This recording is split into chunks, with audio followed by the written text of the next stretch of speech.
Welcome to Lola Lee Chat. Hey everyone, how are you guys doing? Welcome to my channel. So Monique and Sidney responded to her son calling her out on social media over their relationship. He said earlier that she made it very clear she didn't want any relationship with him, even though she is telling the public the opposite. So listen to what Sidney and Monique had to say. All right, we're going to wait for some of the babies to come in the room so we can have this conversation.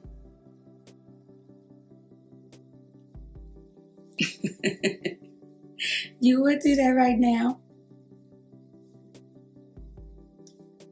Hey, babies. Hey. We're just waiting for y'all to come on in the room so we can have this conversation with our community. What is that?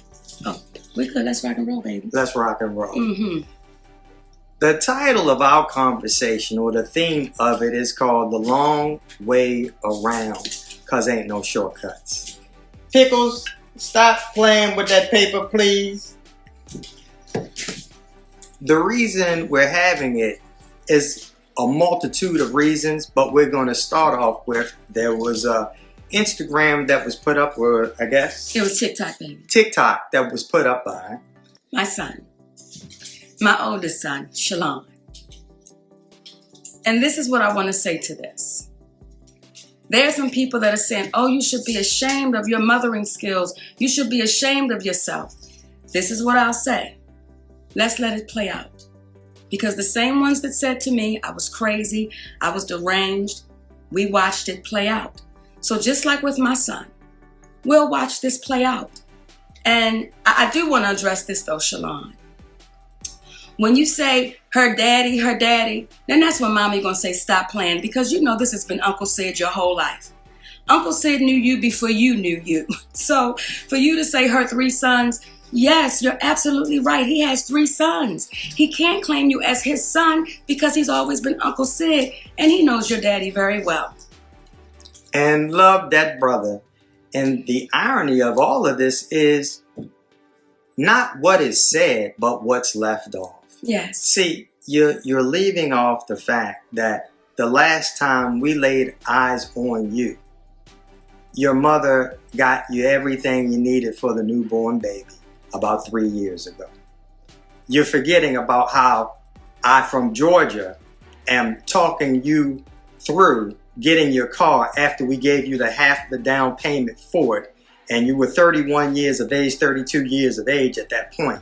And I'm negotiating the deal with the dealer for you as you sit there.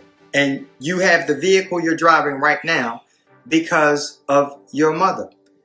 These are the things that you're leaving out when you're expressing what you're expressing in reference to your mother. You're not expressing the relationship that you have with your father, where you spoke ill to him, not to mention spoke ill to your mother, but somehow your mother and father and I all have a loving relationship and communicate back and forth because of the love that we have for you. The one thing these individuals, and to the individuals out here that oftentimes speak after they've heard one side of the story, there's an old saying, believe half of what you see and none of what it is that you hear. Please don't take our word for it, but what we will convey is this. Those who are parents and have raised their parents up to being adults. The children. Raise their children up to being adults. Right on.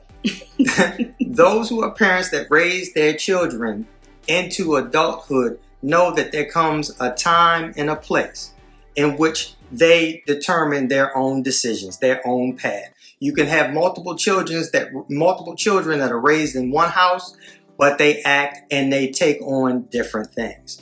The reason why it was so important for us to entertain these conversations that we typically have privately, or that we're influenced to have privately amongst the people in our community, is because we need to stop being embarrassed about being human beings and about being Black human beings. You will oftentimes hear us saying we are embarrassing ourselves in front of them. Who is them? Who are they? Because when you hear someone articulate these things, that is the slave's mentality. It makes us believe that we as black people need to conduct ourselves with dignity because white people are watching.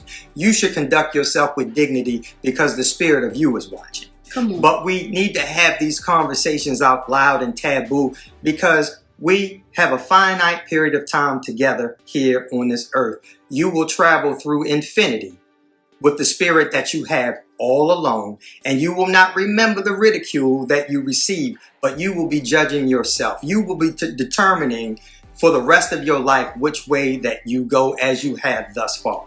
So this conversation is about speaking directly to what situations are.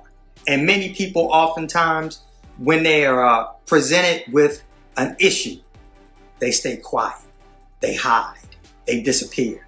And what we're saying is that's not who we are, because what you cannot do is you cannot trick an honest person. Come on. You can demean, you can say whatever you want to say about them negatively, but what will happen is truth has a way of standing the test of time.